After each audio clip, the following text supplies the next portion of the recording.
Hi welcome to the story panda 12 ലെറ്റേഴ്സിൻ്റെ next episode കാണാം. തങ്ങേഷനും ഈ ഹൈത്താനും കൂടി തിരിച്ചൊരു ലെറ്റർ എഴുതാനായിട്ട് തീരുമാനിക്കുകയാണ്. ആരാണ് നിങ്ങൾ, എന്തിനാണ് അങ്ങനെ ഒരു ലവ് ലെറ്റർ നമുക്ക് എഴുതിയത് എന്നൊക്കെയാണ് ഇവർ ചോദിക്കുന്നത്. അപ്പോൾ അവൾ പറയും, ഈ മെയിൽ ബോക്സ് വർക്ക് ചെയ്യുന്നത് എങ്ങനെയാണെന്ന് അവർക്ക് മനസ്സിലായില്ലെങ്കിലോ, ചിലപ്പോൾ നമ്മൾ എഴുതുന്ന ഈ ലെറ്റർ വേറെ ആരുടെയെങ്കിലും കയ്യിൽ കിട്ടിയാലോ. അവൻ പറയും, നമുക്ക് അയാളോട് തന്നെ ഡയറക്റ്റായിട്ട് ചോദിക്കാം ഈ മെയിൽ ബോക്സ് എങ്ങനെയാണ് മെക്കാനിസം, അതെങ്ങനെയാണ് വർക്ക് ചെയ്യുന്നതെന്ന്. അങ്ങനെ അവർ ആ ലെറ്റർ എഴുതിയിട്ട് പുറത്ത് വന്ന മെയിൽ ബോക്സിലിടുകയാണ്. പക്ഷെ സൗണ്ടൊന്നും കേൾക്കുന്നില്ല. അവനെ ആ ലെറ്റർ ബോക്സ് തുറന്നു നോക്കുമ്പോൾ ലെറ്റർ അതിനകത്ത് തന്നെ കിടപ്പുണ്ട്.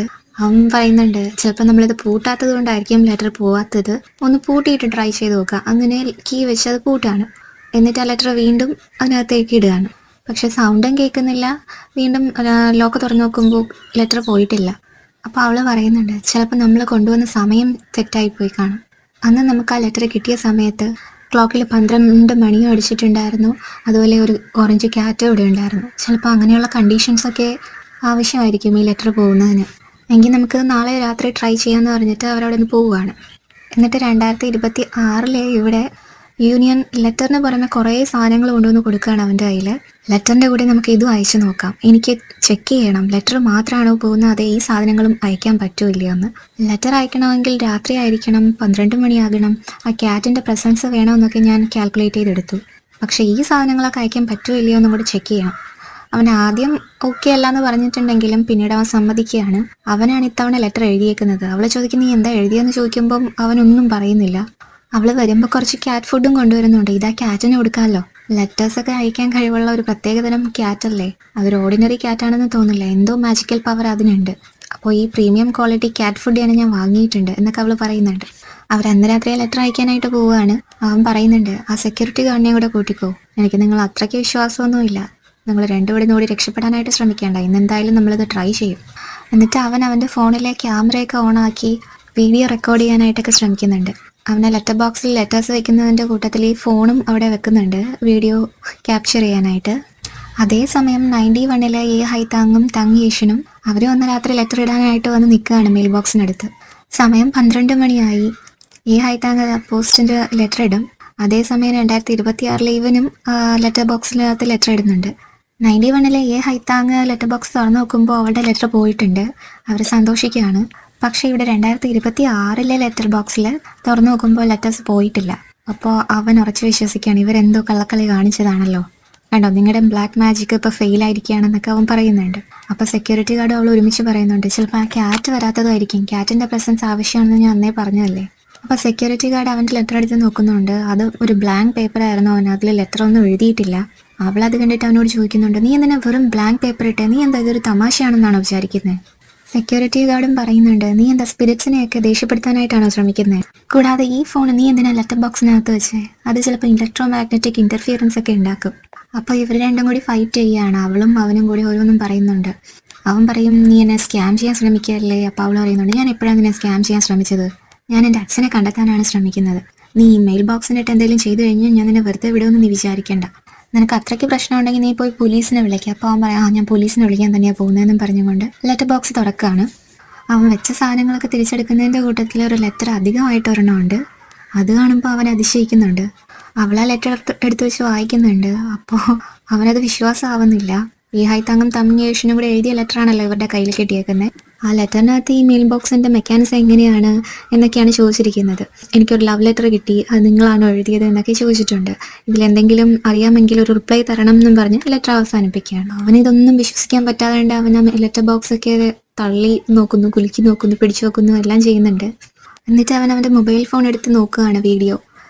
പക്ഷേ മൊബൈലൊന്നും ക്യാപ്ചർ ചെയ്തിട്ടില്ല. ഒരു ലെറ്റർ വാനിഷ് ചെയ്തു, ഒരു ലെറ്റർ ഇപ്പം അപ്പിയർ ചെയ്തു. ഇതൊക്കെ ഇമ്പോസിബിൾ ആണ്, ഇതൊക്കെ എങ്ങനെ സാധിക്കുമെന്ന് അവനിങ്ങനെ പറയുന്നുണ്ട്. അവൾ പറയും, ഇപ്പം അതൊന്നും അല്ല പോയിന്റ് എന്താണെന്ന് വെച്ചാൽ നമുക്കൊരു ലെറ്റർ കിട്ടി, നമുക്കൊരു റിപ്ലൈ കിട്ടി, നമ്മളിപ്പോൾ കമ്മ്യൂണിക്കേറ്റ് ചെയ്യാണ് അങ്ങോട്ടും ഇങ്ങോട്ടും. അവനിപ്പോഴും വിശ്വാസമാകുന്നില്ല. അവനിങ്ങനെ സംശയത്തോടെ ചോദിക്കുകയാണ്, ഈ മെയിൽ ബോക്സിന് ഡിഫറെൻറ്റ് ടൈം ലൈൻസിന് എങ്ങനെ കണക്ട് ചെയ്യാൻ പറ്റും, അതൊക്കെ എങ്ങനെ സാധ്യമാകും. അത് കഴിഞ്ഞ് 91 കാണിക്കുന്നത്. ഹൈത്താങ് സ്കൂളിലേക്ക് പോകാനായിട്ട് പോവാണ് മോർണിംഗിൽ. അവനെ കാണുമ്പോൾ അവൻ പറയുന്നുണ്ട്, നിനക്ക് മിസ്സിനോട് എന്നെ ഒന്ന് മീറ്റ് ചെയ്യാനായിട്ട് പറയാൻ പറ്റുമോ. അവൾ ചോദിക്കും, നീ സ്കൂളിലേക്ക് വരാൻ തയ്യാറാണോ. അവൻ പറയും, അതെ, ഞാൻ സ്കൂൾ ഗേറ്റിൻ്റെ അവിടെ വെയിറ്റ് ചെയ്യാം, മിസ്സിനോട് ഞാൻ പ്രോപ്പറായിട്ടൊന്ന് സംസാരിക്കട്ടെ, നിന്നെ ഞാൻ ഇവിടെ രാത്രി വെച്ച് കാണാം എന്നുള്ളവരോട് പറയാണ്. അവൻ എന്നിട്ട് സ്കൂൾ ഗേറ്റിൻ്റെ അവിടെ വന്ന് വെയിറ്റ് ചെയ്യുന്നുണ്ട്. മിസ് അവനെ കാണാനായിട്ട് അങ്ങോട്ടേക്ക് വരും.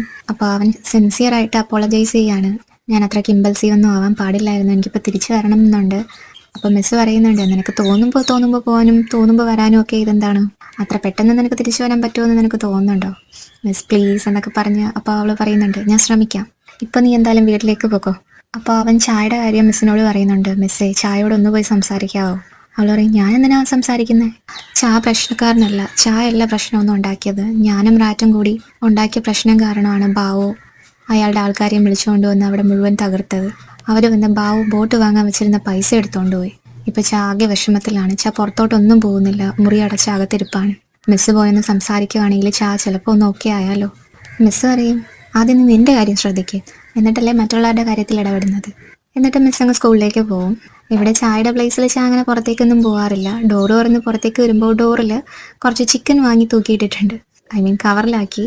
അത് ഇവന്മാർ വാങ്ങിക്കൊണ്ട് കൊടുക്കുന്നതാണ്. അപ്പോൾ മിസ് ടാൻ അങ്ങോട്ടേക്ക് വരുന്നുണ്ട്. മിസ് വന്നിട്ട് ചായയോട് സംസാരിക്കുന്നുണ്ട്. നീ ഒരു കട തുടങ്ങി എന്നൊക്കെ പറഞ്ഞപ്പോഴത്തേക്കും എനിക്ക് വളരെയധികം സന്തോഷം ഉണ്ടായിരുന്നു. നീ ഒരു പ്രോപ്പർ വർക്ക് ചെയ്യാൻ തുടങ്ങുവാണെന്ന് ആലോചിച്ചപ്പോൾ എനിക്ക് അതിയായ സന്തോഷം തോന്നിയിട്ടുണ്ടായിരുന്നു അന്ന്. പക്ഷെ എനിക്ക് തെറ്റുപറ്റി. നീ സ്ട്രീറ്റ്സിൽ ഫൈറ്റ് ഉണ്ടാക്കിയും ആൾക്കാരെ അടിച്ചും പിടിച്ചും വയലൻസിൻ്റെ മാർഗ്ഗമാണ് സ്വീകരിച്ചത്.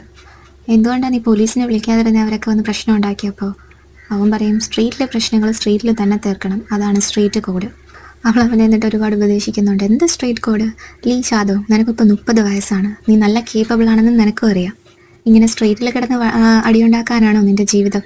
അതാണോ നിൻ്റെ തീരുമാനം? അപ്പോൾ അവൻ പറയുന്നുണ്ട്, എൻ്റെ കട അവന്മാരെ ഒന്ന് അടിച്ചു തകർത്തു, എൻ്റെ കൂടെയുള്ള പയ്യന്മാരെ അവന്മാരെ ഒന്ന് അടിച്ചു. ഞാനൊരു ട്രാഷ് തന്നെയാണ്, ഞാനത് അഡ്മിറ്റ് ചെയ്യുന്നു. പക്ഷെ നീ ഇപ്പം എന്തിനാ ഇവിടെ വന്നിരിക്കുന്നത്? എന്നെ കളിയാക്കാനാണോ, അതോ എനിക്ക് കുറച്ച് ഉപദേശം തരാനോ? അവൾ കുറേ ദേഷ്യപ്പെടുന്നുണ്ട് അവനോട്. കുറച്ച് സ്ട്രിക്റ്റ് ആയിട്ട് സംസാരിക്കുന്നുണ്ട്, കുറച്ച് ഉപദേശവും കൊടുക്കുന്നുണ്ട്. ഈ കട നന്നാക്കാൻ പറ്റും, വീണ്ടും ആൾക്കാരൊക്കെ ആണെങ്കിൽ ഹീൽ ചെയ്യാനും പറ്റും. പൈസ ആണെങ്കിൽ പ്രശ്നം, അത് നമുക്ക് വീണ്ടും ഏൺ ചെയ്യാനും പറ്റും. നീ എന്തിനാ അവന്മാരെ പേടിച്ചിട്ട് ഇവിടെ കയറി വിളിച്ചിരിക്കുന്നത് എന്നും പറഞ്ഞിട്ട് അവളുടെ ബാഗിൽ നിന്ന് കുറച്ച് ക്യാഷ് എടുത്ത് അവൻ്റെ കയ്യിൽ കൊടുക്കുകയാണ്. ഇത് കുറച്ച് പൈസയാണ്, ഈ സ്ഥലം നന്നാക്കി എടുക്കണം. എനിക്കറിയാവുന്ന ലീ യാദവ് അങ്ങനെ പെട്ടെന്നൊന്നും തോറ്റു കൊടുക്കില്ല. പിന്നെ ഈ പൈസ ഞാൻ നിനക്ക് ചുമ്മാ തന്നൊന്നുമല്ല, അത് ലോണാണ്, എനിക്ക് തിരിച്ചു തരണം. ഇത്രയും പറഞ്ഞിട്ട് അവൾ അവിടെ നിന്ന് പോവുകയാണ്. നമുക്കെല്ലാം നഷ്ടപ്പെട്ട് ഒന്നും ഇല്ലാതിരിക്കുന്ന അവസ്ഥയിൽ നമ്മുടെ അടുത്തേക്ക് വരുന്ന കുറച്ച് ആൾക്കാരുണ്ടല്ലോ, നമുക്ക് നല്ലത് സംഭവിക്കണം, നന്മ വരണമെന്ന് ആഗ്രഹിക്കുന്ന ആൾക്കാർ, അതിലൊരാളാണ് അവൾ. ഇവിടെ റാറ്റും ഷെൻഷുവും കൂടി സംസാരിച്ചുകൊണ്ടിരിക്കുകയാണ്. ആ വീഡിയോ പാർലർ ഓപ്പൺ ആക്കിയില്ലെങ്കിൽ ഞാനിനി എന്ത് ചെയ്യുമെന്ന് അവൾ അവനോട് ചോദിക്കുന്നുണ്ട്. അപ്പോൾ അവൻ അവളെ സമാധാനിപ്പിക്കുന്നുണ്ട്, നിനക്ക് എന്ത് വേണമെങ്കിലും ചെയ്യാമല്ലോ, ഞാൻ സത്യമായിട്ടും പറഞ്ഞതാ, നമ്മൾ ഓക്കെ ആവും, നമ്മൾ വീണ്ടും തിരിച്ചു വരും. അവൾ പറയും, അത്രയും നാളെ ഞാൻ ഗ്രാൻഡ്മയുടെ കൂടെ നിന്നോളാം. അത് കഴിഞ്ഞ് ചായ ഇവരെ രണ്ടുപേരെയും വിളിച്ചെടുത്ത് സംസാരിക്കുന്നുണ്ട്. ഞാൻ കേപ്പബിൾ അല്ലാത്തത് കൊണ്ടല്ലേ ഇങ്ങനെയൊക്കെ സംഭവിച്ചത്, എല്ലാം നിങ്ങളുടെ തെറ്റ് മാത്രമല്ല. ഇനിയിപ്പോൾ സംഭവിച്ചതെല്ലാം സംഭവിച്ചു. നമുക്ക് ബാവുമായിട്ടുള്ള എല്ലാ ടൈസും കട്ട് ചെയ്യണം, എന്നിട്ട് ബില്ലിയാർഡ്സ് അങ്ങ് റീസ്റ്റാർട്ട് ചെയ്യാം. നമുക്ക് പെട്ടെന്ന് തന്നെ പൈസ ഏൺ ചെയ്തെടുക്കാൻ പറ്റും. പൈസ കിട്ടിക്കഴിഞ്ഞാൽ നമുക്ക് ഉടനെ തന്നെ ഒരു ബോട്ട് വാങ്ങാം, എന്നിട്ട് നമ്മുടെ ആഗ്രഹങ്ങൾക്കനുസരിച്ചിട്ട് നീങ്ങാം. അപ്പോൾ റാറ്റും കൂടെ പറയുകയാണ്, അത് തന്നെയാണ് നല്ലത്, റിവഞ്ചാണ് ഏറ്റവും ബെസ്റ്റ്. നമ്മളെപ്പോഴാണോ നമ്മുടെ നന്മയ്ക്ക് വേണ്ടിയിട്ട് ശ്രമിക്കുന്നത്. എന്നിട്ട് ചാ പറയുന്നുണ്ട്, മിസ് ടാൻ ഇവിടെ എന്നെ കാണാനായിട്ട് വന്നിരുന്നു, അവൾ നമുക്ക് വേണ്ടിയിട്ട് കുറച്ച് പൈസ തന്നിട്ടുണ്ട് ഇത് റീസ്റ്റാർട്ട് ചെയ്യുന്നതിന്. അപ്പോൾ തങ്ങിച്ചിരിക്കുന്നുണ്ട്. റാറ്റ് പറയും, കണ്ടോ, നമ്മുടെ കഷ്ടപ്പെട്ട അവസ്ഥയിൽ മിസ്സാണ് നമ്മളെ സഹായിക്കാനായിട്ട് വന്നത്, നല്ല മനസ്സാണ് അവർക്ക്. അത് കഴിഞ്ഞ് 2026 ആണ് കാണിക്കുന്നത്. യൂനിയനും A1 കൂടി 1991 എന്തൊക്കെ ഇൻസിഡൻസ് നടന്നിട്ടുണ്ട് എന്ന് ഗൂഗിളിൽ സെർച്ച് ചെയ്ത് നോക്കുന്നുണ്ട്.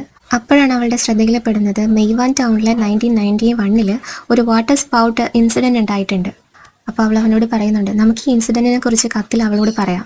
ഈ സംഭവം അവിടെ ശരിക്കും നടക്കാൻ പോകുന്നുണ്ടെങ്കിൽ നമ്മൾ ഫ്യൂച്ചറിൽ നിന്നുള്ളവരാണെന്ന് അവർക്ക് മനസ്സിലാവും. അപ്പോൾ അവൻ കാൽക്കുലേറ്റ് ചെയ്യാണ് 2 സമയത്തെയും ടൈം ലൈൻ.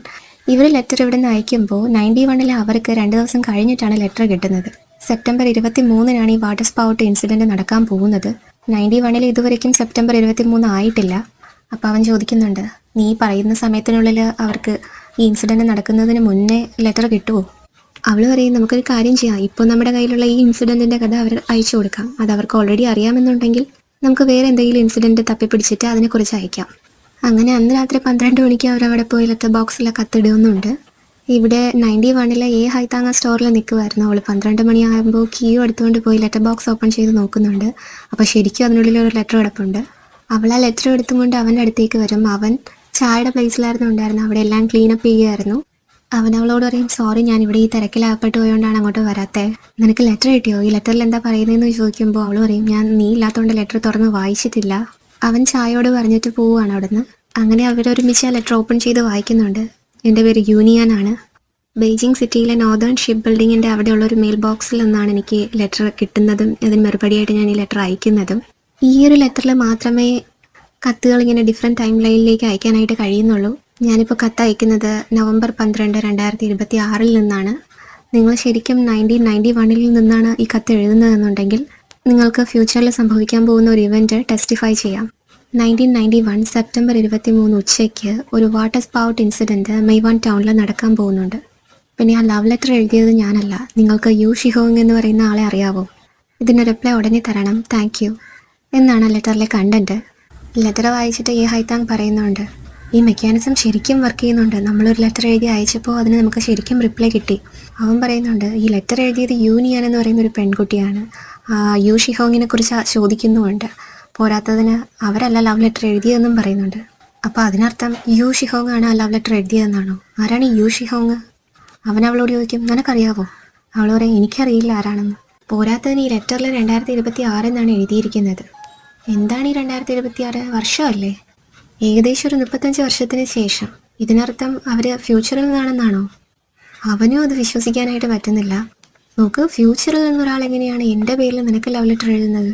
അവൾ പറയും, ഇന്ന് സെപ്റ്റംബർ 13 നമുക്ക് ഒരാഴ്ച വെയിറ്റ് ചെയ്യാം. അവർ ഈ കത്തിൽ പറഞ്ഞേക്കുന്ന ഇൻസിഡൻറ്റ് ഇവിടെ നടക്കുമോ ഇല്ലയോ എന്ന് നോക്കാം. എന്നിട്ട് നമുക്ക് വിശ്വസിക്കണോ വേണ്ടയോ എന്ന് തീരുമാനിക്കാമല്ലോ. അവരെന്നിട്ട് വീട്ടിൽ പോകും. അവൻ വീട്ടിൽ പോയിരുന്നിട്ട് അവൻ്റെ മിസ് കീറിക്കളഞ്ഞ ഒരു ലവ് ലെറ്റർ ഉണ്ടല്ലോ, അതെടുത്ത് വെച്ച് നോക്കുകയാണ്. അപ്പോൾ അവൻ എന്തോ കത്തിയിട്ട് അവളുടെ വീട്ടിലേക്ക് ആ ലെറ്ററും കൊണ്ട് പോകും. എന്നിട്ട് അവരല്ല 2 ലെറ്റേഴ്സും വെച്ച് അനലൈസ് ചെയ്യുന്നുണ്ട്. രണ്ടിലെയും ഹാൻഡ് റൈറ്റിംഗ് സെയിം ആണ്, സൈൻ സെയിം ആണ്. അവൻ പറയുന്നുണ്ട്, എൻ്റെ അതേ ഹാൻഡ് റൈറ്റിംഗ് തന്നെയാണിത്. ഒരേ വ്യത്യാസമുള്ളത് ഒരു പേപ്പർ പഴയതാണെന്നും മറ്റേ പേപ്പർ പുതിയതാണെന്നും ഉള്ളതാണ്. ആ സൈനിലെ ക്യാരക്ടർ പോലും ഞാൻ എഴുതുന്നത് പോലെയാണ് എന്ന് അവൻ പറയുമ്പോൾ അവന് നോക്കുന്നുണ്ട്, ഇനി നീ എങ്ങാനും ആണോ ഇത് എഴുതി എന്നുള്ള രീതിയിൽ. അപ്പോൾ അവൻ പറയുന്നുണ്ട്, എന്നെ വിശ്വസിക്കുക, ഞാനല്ല ഇത് എഴുതിയിരിക്കും. അപ്പോൾ അവൾ പറയുന്നുണ്ട്, ഈ ലെറ്റർ 2026 നിന്നാണ് നമുക്കിപ്പോൾ വന്നിരിക്കുന്നത്. അതിനർത്ഥം അത് ഫ്യൂച്ചറിൽ നിന്നാണ്. അവൻ പറയും, ഈ മെയിൽ ബോക്സ് കാര്യങ്ങൾ സത്യമാണെങ്കിൽ ചിലപ്പോൾ ഈ ലെറ്റർ എഴുതിയിരിക്കുന്നത് എൻ്റെ ഫ്യൂച്ചർ സെൽഫായിരിക്കും. എൻ്റെ ഫ്യൂച്ചറിലുള്ള ഞാൻ ചിലപ്പോൾ നിനക്ക് ഈ ലവ് ലെറ്റർ എഴുതിയതായിരിക്കും. അത് പറഞ്ഞു കഴിയുമ്പോൾ അവനവളുടെ മുഖത്തേക്ക് നോക്കുന്നുണ്ട്. പിന്നെ പറയാനായിട്ടൊന്നും വാക്കുകൾ കിട്ടുന്നില്ല. അതോടെ ഈ എപ്പിസോഡ് അവസാനിക്കുകയാണ്. സ്നേഹത്തോടെ signing off, the story Panda.